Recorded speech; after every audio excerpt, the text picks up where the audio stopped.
اللہ کے مددگار ایک پہ بات ہو گئی ہے. اللہ کے مددگار کون ہے؟ کہتے ہیں یا علی مدنی کہنا چاہیے. لو دسو. اچھا یہ ہمارا جو کلچر ہے نصیر بھائی، ہمارا کلچر ہے، یہ پیر صاحب تشریف لائے ہیں، گیلانی سید ہیں، اہل سنت کے گیلانی سید ہیں. میرا بڑا پیار ہے ان سے، بڑی محبت ہے. ان کا تعلق حجرہ شاہ مقیم سے ہے. تو میں نے پیر صاحب کا نام لیا ہے، خطاب کے دوران عزت دی ہے، رسپیکٹ دی ہے. آپ نے بھی ان کی طرف دیکھا ہے. آپ نے سوچا ہوگا کسی بڑی درگاہ کے سجادہ نشین ہوں گے. کوئی بابا فرید کی درگاہ سے آ جائے، ہم کہیں گے بابا فرید کے آستانہ سے سبحان اللہ، ہاتھ بھی چومیں گے. کوئی شہنشاہ اجمیر سے آ جائے، اتنی بڑی درگاہ، ہاتھ بھی چومیں گے. کوئی گولڈا شریف سے آ جائے، اتنی بڑی درگاہ، ہاتھ چومیں گے. کوئی بری امام سے آ جائے. ایک جملہ کہنا ہے میں نے، ناسبیوں کے دل پہ تیر چلے گا. حضرات، کائنات کا سب سے بڑا آستانہ، سب سے بڑی درگاہ، سب سے بڑی خانقاہ، آستانہ عالیہ کعبۃ اللہ شریف. اوئے ہوئے نہیں سمجھے یار، وہ اللہ والی سرکار یار. کائنات کا سب سے بڑا آستانہ کعبۃ اللہ شریف، کعبۃ اللہ شریف کے گدی نشین، کلید بردار، سجادہ نشین کا نام ابو طالب ہے. اوئے ہوئے ہوئے ہوئے نہیں سمجھے یار. مجھے دنیا کا کوئی آستانہ بتائیں، مجھے کوئی دنیا کا آستانہ بتائیں کہ جس آستانے میں کوئی سجادہ ہو وہ مشرک ہو. نہیں سمجھ رہے بات یار. یارو کسی آستانے میں کوئی معاذ اللہ سجادہ اس کا مشرک ہو سکتا ہے؟ بولو. تو اس کا مطلب ہے اللہ نے جو ابو طالب کو رکھا ہے. یار ادھر یہ سب سے چھوٹا بچہ بیٹھا ہے، یہ جاؤ ماں کی گود سے لے آؤ.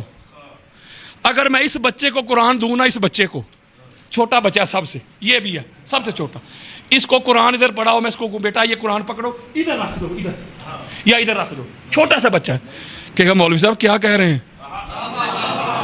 قرآن ہے پاک. جاگو آپ دیکھ، چھوڑے یہ لائٹ کو، ادھر توجہ رکھیں. قرآن ہے پاک ہے. بچہ کہے گا مولوی صاحب کیا کر رہے ہیں آپ؟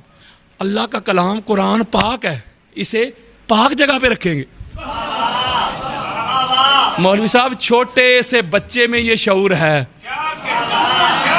وہ کہتا ہے قرآن پاک ہے، اسے پاک جگہ پہ رکھیں گے. اور جا چلو پر پانی میں ڈوب مر. اللہ قرآن کو نہ پاک جگہ پہ رکھنے کی اجازت نہیں دیتا. بچہ قرآن کو نہ پاک جگہ پہ نہیں رکھتا. اتنی سینس ہے، شعور ہے، ادراک ہے، فہم ہے. تو اللہ نے قرآن والا جس ابو طالب کی گود میں رکھا ہے، وہ گود کتنی پاک ہو. اچھا یہ جب میلاد کا مہینہ آتا ہے ربیع الاول، یار ربیع الاول آتا ہے تو سارے لوگ آقا علیہ السلام کے جو نالین مبارک ہیں اس کی شبیہ بنا کے سینوں پر نہیں لگاتے. ویسے مولوی صاحب کی اپنی مرضی ہے نا، اس کا جی کرے تو گنبد خضرا کی شبیہ بنا کے چوک میں رکھ دے. یار مولوی صاحب کا اپنی مرضی ہے یار. اس کا دل کرے تو خانہ کعبہ کی شبیہ بنا کے بازار میں رکھ دے. وہ بنائے شبیہ تو جائز ہے. اور کچھ اتنے پڑھے لکھے جاہل ہیں، کچھ اتنے پڑھے لکھے جاہل ہیں، کہتے ہیں دیکھو جی شیعہ انہوں دی عقل دیکھو، یہ کوئی معاذ اللہ وہ گھوڑا تھوڑی ہے جس پہ مولا حسین سوار ہوئے تھے. وہ کوئی ان پڑھے لکھے جاہلوں کو بتائے کہ شبیہ ہوتی اصل کی نقل ہے. نہیں سمجھے میری بات. تو آپ دیکھتے ہوں گے کہ یہ حضور علیہ السلام کے جو شوز ہیں، شوز بھی نہیں کہنے دیتے، جوتے بھی نہیں کہنے دیتے، نالین بھی نہیں کہنے دیتے، کہتے نالین پاک. توجہ میری طرف رکھیے گا، نالین پاک. ٹوپیوں پہ لگاتے ہیں، سینوں پہ سجاتے ہیں نالین کو. آپ نے خطبات جمعہ میں سنا ہوگا کہ نالین کی عظمت کتنی ہوگی، اللہ کے عرش پہ چلی گئی. موسیٰ علیہ السلام کو اللہ نے کہا جوڑے اتار کے آ، کوہ طور ہے، مقدس وادی ہے. حضور کا سنے جوڑے ہیں یا. ایک جملہ کہنے لگا ہوں، یہ جو نالین مصطفیٰ ہیں حضور کے جسم میں، یہ نالین کا سٹیٹس کہاں ہے؟ پاؤں کے نیچے, کسی نے کہا پاؤں کے نیچے. معاذ اللہ کوئی حضور کے جسم کا ٹکڑا تو نہیں نا لین, وہ یار حضور کے قدموں کے نیچے آتی ہے. بولو دورنگی چھوڑ دے یک رنگ ہو جا, سراسر موم یا سنگ ہو جا. جو نلین میرے مصطفیٰ کے قدموں کے نیچے آئے, تو کہے پاک, اوے سر سے پاؤں تک پورے کا پورا محمد جس ابو طالب کی گود میں آئے وہ گود کتنی پاک ہوگی. ایک میں آپ کو بڑا لطیف نکتہ بتاتا ہوں. یہ جو سورہ فاتحہ ہے, اور سورہ فاتحہ, سورہ الحمد, جو نماز میں شیعہ بھی پڑھتے ہیں سنی بھی پڑھتے ہیں, یہ کب نازل ہوئی؟ جب قرآن نازل ہونا شروع ہوا. جب قرآن نازل ہونا کب شروع ہوا؟ جب آقا علیہ السلام نے بعثت کا اعلان کیا. تو بعثت کا اعلان کب کیا؟ جب عمر مبارک 40 برس ہوئی. بولو میں غلط کہہ رہا ہوں؟ شیعہ سنی دونوں گھر یہی کہتے ہیں کہ 40 سال میں اعلان ہے. اس کا یہ مطلب نہیں کہ 40 سال میں نبی بنے ہیں. نبی تے علی تو تب بھی تھے جب نہ تب تھا نہ کب تھا. یہ اعلان ہے 40 سال کی ایج میں. ٹھیک ہے, بولیں آؤ میں قرآن کے نزول سے 15 سال پہلے آپ کو ایک تقریب میں لیے چلتا ہوں. ایک نکاح ہو رہا ہے, کائنات کا سب سے بڑا نکاح, پاک محمد مصطفیٰ صلی اللہ علیہ وآلہ وسلم اور پاک سیدہ خدیجۃ الکبریٰ صلوات اللہ علیہا. بڑی خاص بات دینے لگا ہوں میں, جس کا نصیب. اس نکاح کی تقریب آقا علیہ السلام کے اعلان بعثت سے 15 سال پہلے ہوئی. قرآن کے نزول سے 15 سال پہلے سرکار ابو طالب علیہ السلام کھڑے ہوئے. حضرات, قرآن کے نزول سے 15 سال پہلے, اعلان بعثت سے 15 سال پہلے اس کائنات میں سورہ فاتحہ کی الحمد کی الف سے لے کے دالین کے نون تک پوری کائنات میں سب سے پہلے جس نے سورہ فاتحہ پڑھ کے سنائی, اس قاری کا نام ابو طالب ہے. نہیں سمجھے میری بات؟ اور یارو نہ قرآن اترا اور نہ, میں بات بس ختم کرنے لگا ہوں کہ بلا آگے توجہ کے ساتھ نکتہ سمجھے. یار نہ قرآن اترا نہ بعثت کا اعلان, تو 15 سال پہلے سورہ فاتحہ پڑھ کے سنا رہے ہیں سرکار ابو طالب علیہ السلام. توجہ میرے طرف رکھیے گا. وجوہات صرف 2 ہی ہیں, تیسری کوئی نہیں. تیسری کسی کے پاس ہو تو مجھے ضرور بتائیے گا. جب قرآن نازل نہیں ہوا تو کہیں نہ کہیں قرآن تھا تو صحیح نا. قرآن سے پوچھ رہے تھے تو ہی بتا کدھر تھا تو قرآن کہتا ہے میں بتاتا ہوں. وَإِنَّهُ فِي أُمِّ الْكِتَابِ, قرآن کہتا ہے میں ہاں تھا لوح محفوظ میں. تو آپ کا کیا خیال ہے کہ لوح محفوظ کلر کہار میں ہے کہ تلا گنگ میں ہے, 7 آسمانوں سے بھی اوپر؟ نہیں سمجھ رہے بات. میں نے کہا 2 صورتیں, تیسری کوئی نہیں. نہ قرآن نازل ہوا نہ حضور نے بعثت کا اعلان کیا. سرکار ابو طالب علیہ السلام پوری سورہ فاتحہ پڑھ کے سنا رہے ہیں. 2 صورتیں. کسی نے تجھے مقام ابو طالب بتایا نہیں, دکھایا نہیں, پہنچایا نہیں, سنایا نہیں. ابو طالب علیہ السلام وہ ہستی ہے, وہ وجود, وہ ذات, وہ پیکر ہیں جو بیٹھے تو اللہ کے فرش پہ چٹائی پہ تھے, لیکن بصارت کا یہ عالم تھا, بصیرت کا یہ عالم تھا. قرآن کے نزول سے 15 سال پہلے لوح محفوظ پہ لکھا ہوا قرآن پڑھ لیتے تھے. اوئے ہوئے ہوئے ہوئے. پہلی صورت. دوسری صورت دینے لگا ہوں. یا تو سرکار ابو طالب علیہ السلام نے قرآن کے نزول سے پہلے 15 سال لوح محفوظ پہ لکھی ہوئی سورہ فاتحہ پڑھ لی, پہلی صورت. اور دوسری, جو سرکار ابو طالب کی پاک زبان سے پاک الفاظ نکلے, اللہ نے وہی قرآن بنا دیا. اب تیسری کسی کے پاس صورت ہو تو مجھے ضرور بتائیے گا. اور سرکار ابو طالب علیہ السلام پہ وہ بھی بھونکتے ہیں جن کو اپنے باپ دادا کا نہیں پتا. اور یہ روایت تو جب میں پڑھتا تھا تو اسلامیات کی کتاب میں بھی تھی, بخاری میں موجود ہے کہ مکہ کے سارے کافر سردار وڈیرے, ابو لہب, ابو جہل, عتبہ, شیبہ, ابو سفیان اینڈ کمپنی, وہ سارے مل کے آگے سرکار ابو طالب علیہ السلام کے پاس, اے ابو طالب اپنے بھتیجے کو سمجھائیں, اپنے بھتیجے کو ہمارے خداؤں کو برا بلا کہتا ہے, نہیں سمجھ رہے. وہ کافر آ کے کہہ رہے ہیں ہمارے خداؤں کو. اگر جو کافروں کے خدا تھے اگر وہی سرکار ابو طالب علیہ السلام کے ہوتے تو وہ کہتے تمہارے خداؤں کو. پتہ چلا کافروں کے خدا اور ابو طالب کا خدا اور. ہوئے ہوئے ہوئے. اگر تو یہ کوئی مال چاہتا ہے مال بھی دیتے ہیں.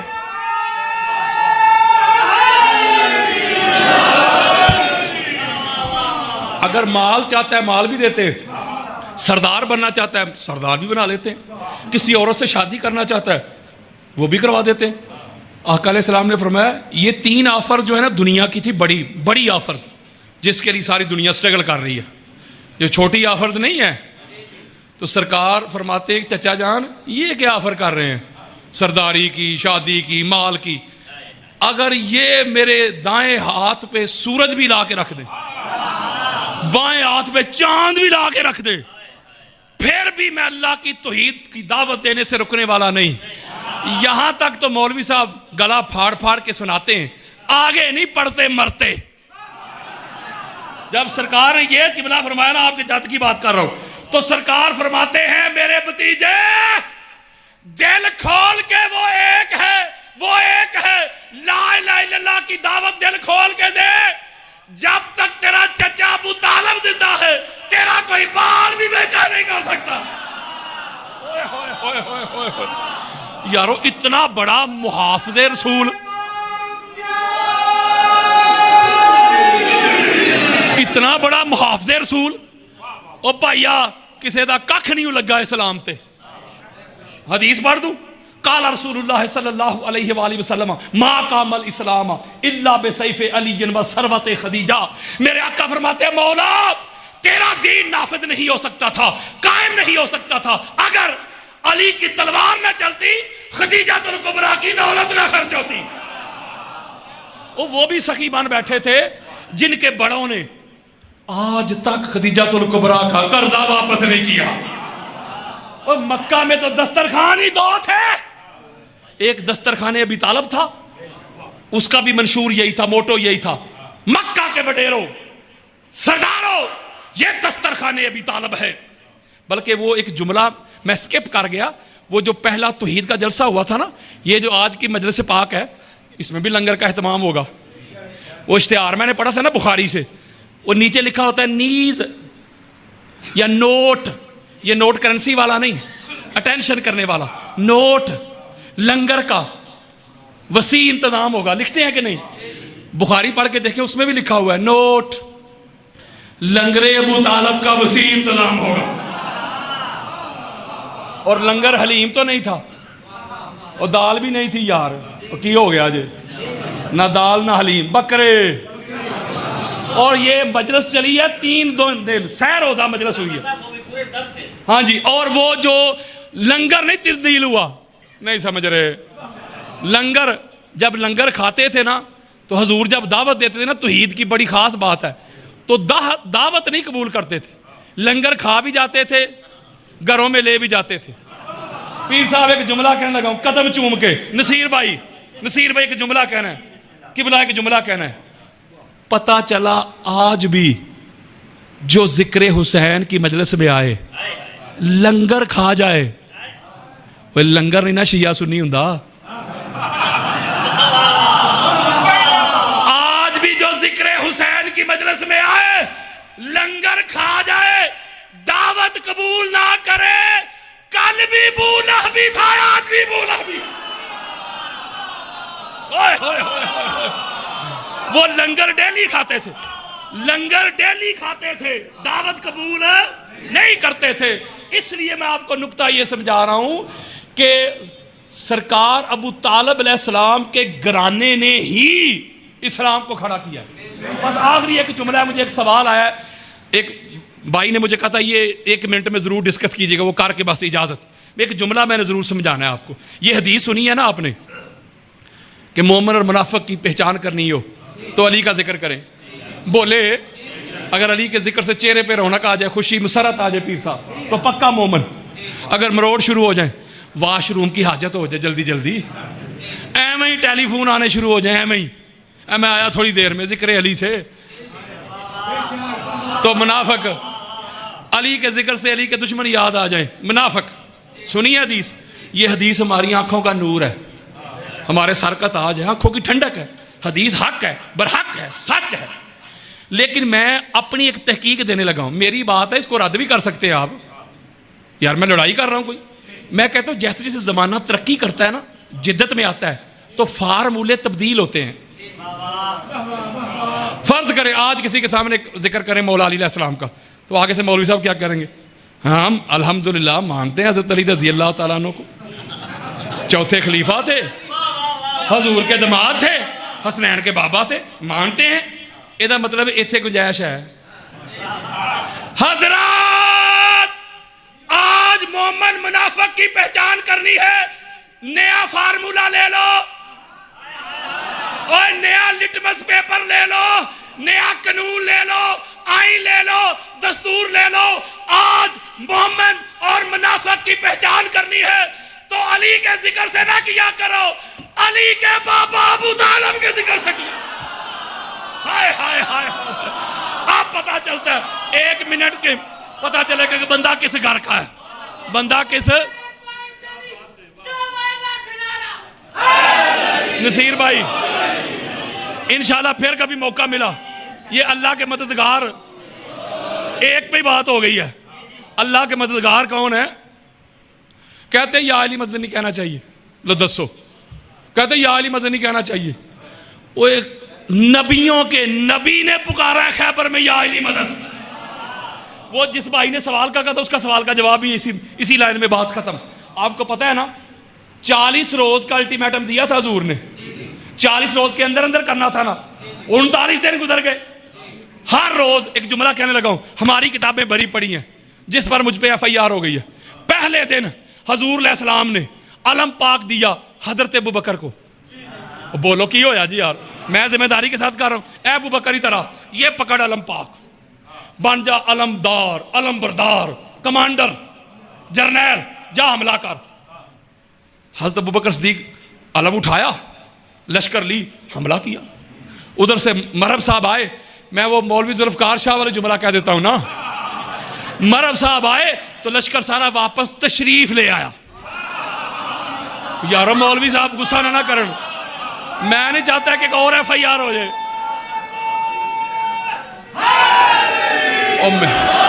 اور فیس تو پھر نصیر صاحب نہیں کرنی ہے نا, تو میں مولوی صاحب کی مان لیتا ہوں. اگلے دن حضور نے توجہ, میں بس 1 منٹ میں ختم کرنے لگا ہوں. اگلے دن حضور نے حضرت عمر بن خطاب کو علم دیا, تو بن جا علم بردار, کمانڈر ان چیف, جرنیل, حملہ کر. حضرت عمر بن خطاب نے علم لیا, علمدار بن گئے, حملہ کیا. مرحب صاحب آئے, لشکر واپس تشریف لے آیا. 39 دن تک حضور نے علمدار چینج کیے. جن کو تکلیف ہے نا کہ علی کے پاس علم کیوں, مولوی شرم کر, حیا کر, پڑھ کتب اہل سنت. میرے مصطفیٰ نے تو علم اوروں کو بھی دیا تھا, یہ الگ بات ہے کہ وہ علم سنبھال نہیں سکے.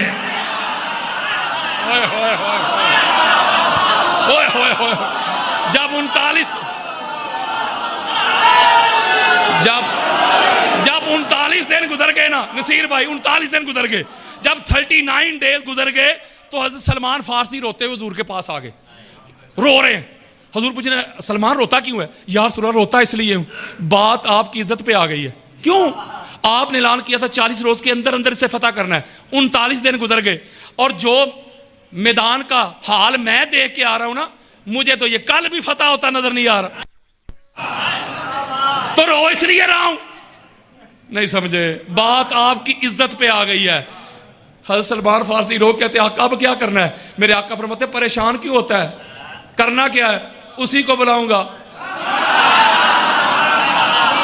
مولوی جی, اوے جو محمد کی عزت بچائے نا اس کا نام علی ابن ابی طالب ہے. قال رسول اللہ صلی اللہ علیہ وآلہ وسلم ادرکنی یا علی ابن ابی طالب. میرے آقا فرماتے علی آجا تیری لوڑ پہ گئی ہے. میرے آقا نے فرمایا بس بھائی. 39 روز تک ایک ایک کو میں نے چیک کر لیا. روز کھانا بھی کھاتے, اونٹ بھی ذبح ہوتے, جاتے بھی ہو آتے بھی ہو, کرتے کچھ نہیں, بس ختم. اب کل علم مرد کو دوں گا. ہوئے ہوئے ہوئے, کل علم, بولو یار, کل علم مرد کو دوں گا. یہ بڑی عجیب بات نہیں یا رسول اللہ, ہم آپ کے غلام. وہ 39 روز تک جنہیں آپ علم دیتے رہے وہ بھی تو مرد ہی تھے. یا تو پہلے حضور عورتوں کو علم دے کے بھیجتے تو پھر بات ہمیں جلدی سمجھ میں آ جاتی. آقا ٹھیک آپ فرما رہے ہیں, پہلے چونکہ عورتوں کو دے کے بھیجتے تھے, اب آپ کہہ رہے ہیں کل مرد کو دوں گا. جب پہلے بھی مرد ہی تھے تو حضور یہ کو فرما رہے کل علم مرد کو دوں گا. اگلے جملے میں حضور نے اس کا بھی جواب دے دیا, لیسا بی فرارن. ہائے ہائے, کل علم مرد کو دوں گا. یا رسول اللہ کون سا مرد جس کی مونچھیں بڑی ہوں گی, ہائٹ بڑی ہوگی, قد بڑا ہوگا؟ فرمایا نہیں, اس مرد کو جو کرار ہے, فرار نہیں. ہوئے ہوئے ہوئے ہوئے ہوئے. اچھا یار,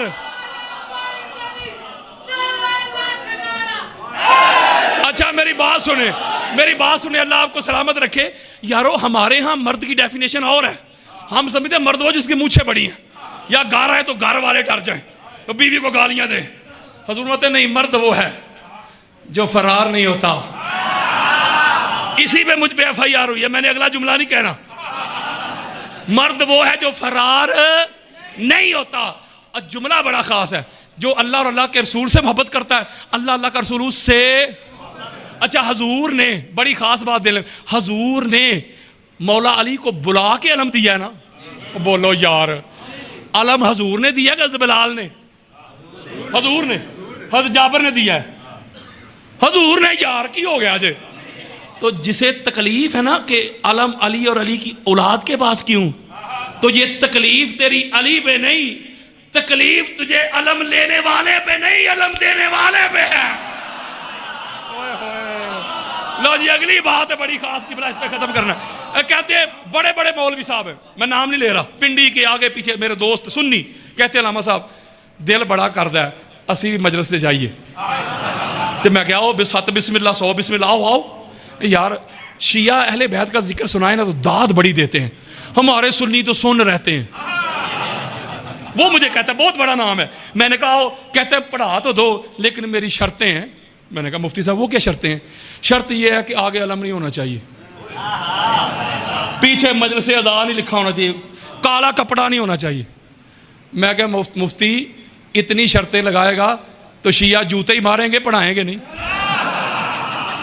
میں نے کہا علم سے جو مجھے تکلیف کیا ہے, علم شیعہ کا ہے؟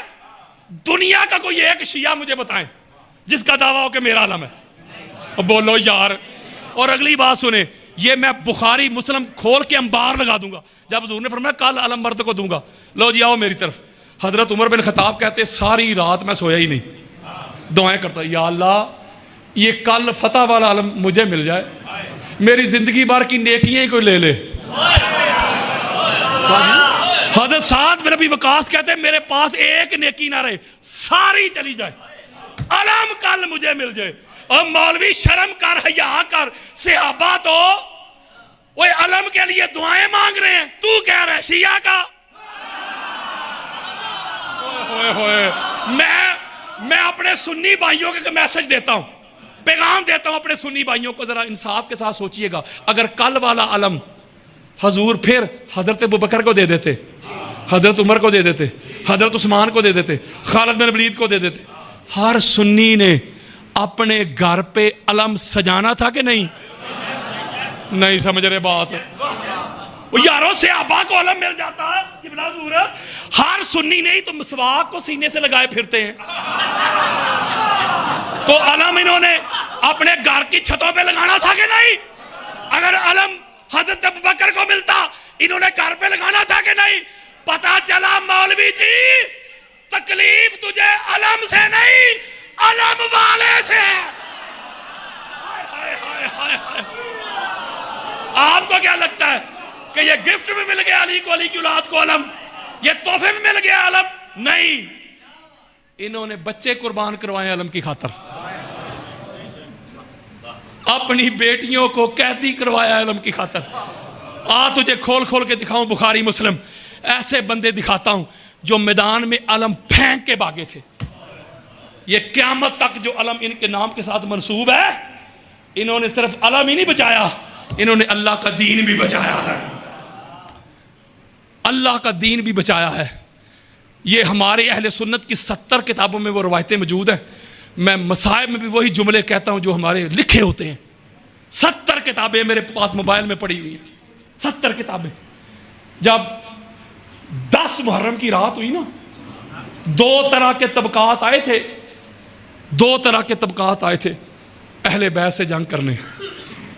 ایک وہ طبقہ تھا جو بغیر کلمہ کے تھا، حضور علیہ السلام سے جنگیں کرنے آئے تھے۔ 2 طبقات، ایک طبقہ مسلمانوں کا جو بغیر کلمہ سے جنگ کرنے آئے تھے نا، انہوں نے جنگ کی صرف مردوں سے، اور جو بدبخت کلمہ پڑھ کے آئے نا، انہوں نے میرے مصطفیٰ کے گھر کی وہ بیٹیاں جن کے گھر کے لیے سورج چھپ جائے، چاند چھپ جائے، جن کے نموز کے لیے ملک الموت دروازے پہ کھڑا رہے، جبریل امین اجازت کے بغیر اندر آنے کی ہمت نہ کرے۔ میری ماں، بہنوں، بیٹیوں، باجیوں، میرے بزرگوں، سوچو ذرا، اپنی بیٹیوں کو رانی کہہ کر سینوں سے لگانے والوں، اپنی بیٹیوں کی زلفیں سنوارنے والوں، اپنی بیٹیوں کے لاڈ لٹانے والوں، اپنی بیٹیوں کے منہ میں لقمے ڈالنے والوں، بڑے بازار میں آپ کی بیٹی کا نام آ جائے تو مرنے مارنے پہ اتر آنے والوں، کوئی میری بیٹی، کوئی آپ کی بیٹی، کوئی زید کی بیٹی، کوئی بکر کی بیٹی، یہ محمد کی بیٹیاں، یہ مرتضیٰ کی بیٹیاں، پاک سیدہ کی بیٹیاں، جن کے نموز کے لیے چاند چھپ جاتا تھا، جنہوں نے نانا جان کی قبر انور کی زیارت کرنا ہوتی تو سیاہ رات کا انتظار کیا جاتا تھا۔ بھائی حصار بنتے، پاپا پہرے دار بنتے، چراغ بجھا دیے جاتے تو بطول زادیاں جاتی نانا جان کی قبر انور کی زیارت کے لیے۔ واہ، امت نے کیا اجر رسالت دیا ہے! پاک محمد کی پاک بیٹیوں کے ہاتھ رسیوں سے باندھے ہوئے شام کے بازار میں گھمایا جا رہا ہے۔ شام کا بازار ہے، لوگ چھتوں پہ چڑھے تماشا دیکھ رہے ہیں، کوئی تیر پھینکتا ہے، کوئی ٹھٹھا مذاق کرتا ہے۔ ایک چھوٹی سی بچی دوڑ کے اپنے گھر جاتی ہے، جا کے اپنی ماں کا آنچل کھینچتی ہے، اماں میرے ساتھ باہر چل، میں تجھے قیدی دکھاتی ہوں۔ قیدی، ان قیدیوں میں ایک چھوٹی سی بچی بھی ہے، وہ بڑا روتی ہے، جب وہ روتی ہے تو سپاہی اسے چابک مارتا ہے۔ وہ حضرت حمیدہ تھی، جب باہر آئی دیکھا کہ مردوں کے سر کاٹ کے نیزوں پہ چڑھائے ہوئے ہیں، عورتوں کو رسیوں سے باندھا ہوا ہے، واپس پلٹی، دوڑی، گھر میں پڑی ہوئی چادریں لے آئی، سید زادیوں کے سر ڈھانپنے لگی۔ پاک محمد کی پاک بیٹی سیدہ زینب سلام اللہ علیہا آپ فرماتی ہے، خاتون اللہ تیرا بھلا کرے، اس پردیس میں تو کسی نے سلام تک نہیں کیا، نیزے پھینکنے والے بڑے ہیں، پتھر پھینکنے والے بڑے، تو کون ہے جو ہمارے ساتھ یہ سلوک کر رہی ہے؟ حضرت حمیدہ عرض کرتی ہیں، میں نہیں جانتی آپ کون ہیں، میں تو مدینہ کے ایک یہودی کی بیٹی تھی، پاک فاطمہ الزہرا کی نکرانی تھی، ان کے ہاتھ میں نے اسلام قبول کیا تھا۔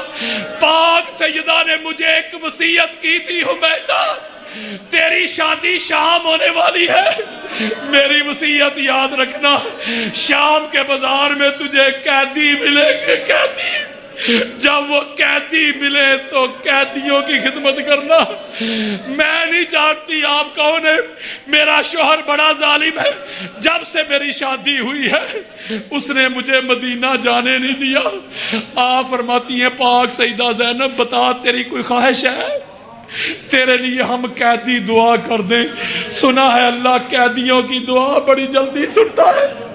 حضرت حمیدہ عرض کرتی ہے جب میں پاک سیدہ کے بچوں کو روٹیاں بنا بنا کے دیتی تھی، حسین ابن علی کی خدمت کرتی تھی، سیدہ زینب کی نوکری کرتی تھی، چاکری کرتی تھی، مرنے سے پہلے آخری خواہش یہی ہے، ہر نماز میں دعا کرتی ہوں مرنے سے پہلے حسین کی زیارت ہو جائے، زینب کا دیدار ہو جائے. میرے دوستوں بزرگوں، میری ماں بہنوں بیٹیوں، اللہ آپ کو سیدہ کائنات کی کنیزوں میں رکھے. پاک مصطفیٰ کی پاک بیٹی سیدہ زینب فرماتی ہیں خاتون اللہ نے تیری دعا بڑی جلدی سن لی. وہ نیزے پہ جو سر نظر آ رہا ہے جی بھر کے اس کی زیارت کرنے، وہ فاطمہ کا حسین ہے. مجھے دیکھ لے میں فاطمہ کی زیارت